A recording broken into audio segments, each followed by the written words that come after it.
ሰላም የባላገሯ ቤተሰቦች እንዴት ናችሁ? አለሁላችሁ። ክብሩ ይስፋ። እንግዲህ ብቅ ብያለሁ። በቲክቶክም በዩቲዩብም ታገኙኛላችሁ። ደህና ናችሁ? ብሌንዬ የፀጉርሽ ሚስጥር ምንድን ነው?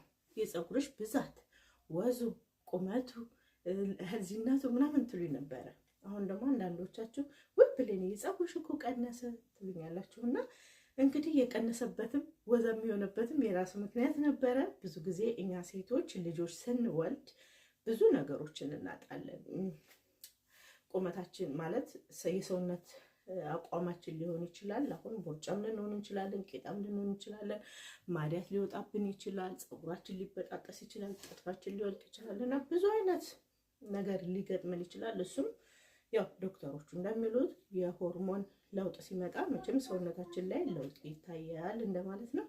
ለማንኛውም ፀጉሬ በጣም ተጎድቷል፣ በጣም ከምነግራችሁ በላይና ይህንን ፀጉር እንግዲህ ወደ ድሮ ወደ ነበረበት ለመመለስ ቆርጫለሁኝ። እኔ ደግሞ አንድ የሚስማማኝ የራሴ የሆነ ነገር አለ።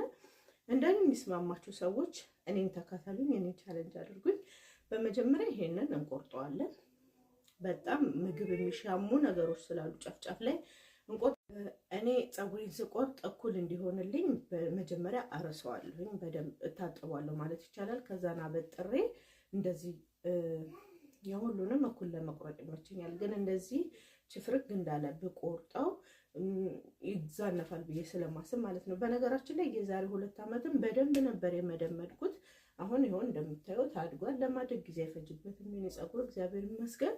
ምንም ተቀብቼው ምንም ተጠቅሜ አይደለም። እውነት ለመናገር ግን በቻልኩት መጠን ትሪት አደርገዋለሁ። በተረፈ ስጦታ ነው፣ ዋናው ስጦታ ነው። እስኪ ታጥቤ አርሼው እመጣለሁ። አብረን እናየዋለን። አብረን እንቆርጥ። እንግዲህ ታጥቤዋለሁ።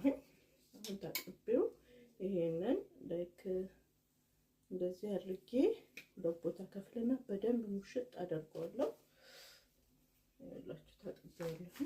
ደግሞ እንዴት እንዳደጋያችሁ በዚህ 2 ዓመት ውስጥ በጣም ነው ያደገውና ዛሬስ ብንደግመህ ምን ይልሃል ብዬ ወስኜበታለሁ። ከዛ ይሄንን በደንብ እናበጥረዋለን። እንደዚህ አድርገን ላግ አድርገን እናበጥረዋለን። ውስጥ የተሰገሰገው ምናምን እኩል እንዲሆንልን ማለት ነው። ከዛ እንደዚህ አድርጌ አያችሁ እንደዚህ አደርገዋለሁ። ከዛ ይሄኛውንም እንደዚህ አበጥረዋለሁ። ከዛ እኔ እንደዚህ ነው፣ ይሄን የሚያክል ነው ላነሳው የፈለኩት ማለት ነው። አንደኛ ቀለሙ እንዲወጣልኝም ስለፈለኩኝ። ስለዚህ በስመ አብ ወመንፈስ ቅዱስ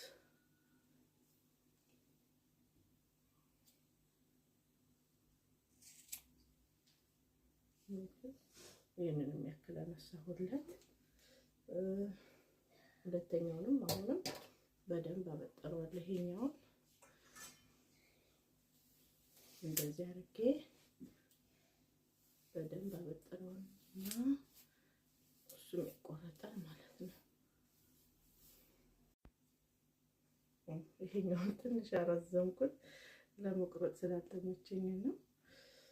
ስለዚህ እንደምንም ብዬ እኩል ለማድረግ እሞክራለሁ ማለት ነው። አያችሁት? እንደዚህ ብዙም ልዩነት የለውም። ደህና ነው። የተወሰነ አለው። እቺን ከስር እንቆርጣታለን። አሁንም እንደዚህ መልሼ በደንብ አበጥረዋለሁ። እንግዲህ እኔ ፀጉራችሁ እንድቆርጡ ሳይሆን ኖርማሊ ጫፍ ላይ አላስፈላጊ መንታ ከበቀለ ምንም አይሰራም። በቃ ቅባትም ተቀባችሁ ትሪትመንት ማደረጋችሁ ትርፉ ምግብ ነው የሚሻማው፣ ጤናማውን ፀጉር ማለት ነው። ጫፍ ላይ መንታው በትምህርትም ስንማር እንግዲህ ኢትዮጵያ ላይ ያለው ትንሽ ለፀጉር ተምሬያለሁኝ። ጫፉን መቁረጥ እንዳለብን ብዙ ጊዜ ደግሞ ፀጉራችንን ማሰር መጠቅለል ሳይሆን በቻልን መጠን ሰዓት ሲኖረን ጊዜ ሲኖረን እያፍታታ ነው ብንለቀው የበለጠ አየር ሲገባ ወደ ውስጡ ጥሩ ነው ማለት ነው። እንግዲህ ይሄን አቆራርጫለሁ። ስለዚህ አሁን ቅቤ ላሳረጋለሁ ማለት ነው። ይሄንን ቅቤ ከልጄ ጋር ነው፣ በእርግጥ ይበዛብኛል ለኔ።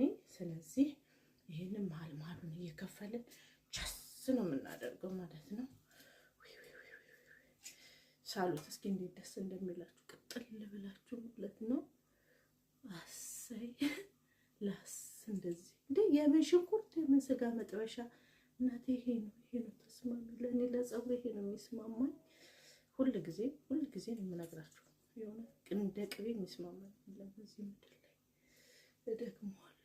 ዙሪያውን በደንብ እየከፈልኩኝ በደንብ እንትን ብየዋለሁ ማለት ነው። በደንብ ነው የቀባው። ስለዚህ አሁን ቅቤ ተቀብተን ቁጭ አይደለም ማድረግ ያለብን፣ በደንብ ሜሳጅ ማድረግ ይኖርብናል ቆዳችን ውስጥ እንዲገባ ማለት ነው። እንዳያችሁ ፀጉሬን ታጥቤ ነው ቅቤውን የተቀባሁት። አሁን ደግሞ በደንብ ሜሳጅ አደርገዋለሁኝ። ከዛ በደንብ ሜሳጅ ካረኩት በኋላ ጫፍጫፉ የሚቀልጠው ሰውነቴን ወይም ልብሴ እንዳያበላሽብኝ ዳርዳሩን አስሬ ክፍቱን ጥጬ 2 ሰዓት ምናምን እኔ ስራዬን እሰራለሁኝ። ስራዬን እስከምጨርስ እሱም ስራውን ይሰራል ማለት ነው። እንደዚህ ሜሳጅ በደንብ ማድረግ ይኖርብናል የእውነት። ከዛ ሁሉ ቅቤ ተረፍቼዋለሁ ላሳያችሁ። ቆይ ለልጄ ማለት ነው ይበቃታል። እሷ ፀጉሯ ሳሳ ያለ ነው ይበቃታል። ይሄንን በደንብ እንደዚህ ሽት ታረጉታላችሁ። በተለይ ሰው ካላችሁ ሰው ቢያሻችሁ እንደዚህ ሜሳጅ ቢያረጋችሁ ስሜቱን ልነግራችሁ አልችልም። አሰይ በቃ እንደዚህ ያደርጋችሁ እየጠፋ ነው ራሱ ይቀልጣል። እንደዚህ ሜሳጅ ስታረጉት ራሱ ይቀልጣል እና በኋላም ስንታጠበው ቅቤው አይባከንብንም፣ ወደ ውስጣችን ይገባል።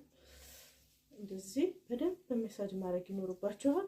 ቅቤው በነገራችን ላይ የዚህ ሀገር ቅቤ አይሸትም፣ እንደ ሀገር ቤቱ አይደለም፣ አይሸትም። ምንም አይነት የሚደብር ጠረን የለውም። እና እንደዚህ በደንብ እንደዚህ ቅቤውን መሳጅ ታደርጉታላችሁ። ከፈለጋችሁ ስቲም ካላችሁ ስቲም ውስጥ ቁጭ ማለት ይቻላል። ፀሐይ ካለ ፀሐይ ላይ፣ ከሌለም ደግሞ እንደዚህ መሳጅ እያደረጋችሁት ቤታችሁ ሞቅ ካለ ራሱ ይቀልጣል። የሰውነታችሁ ሙቀት ያቀልጠዋል። እኔ እንዴት ደስ እንደሚል ልነግራችሁ አልችልም።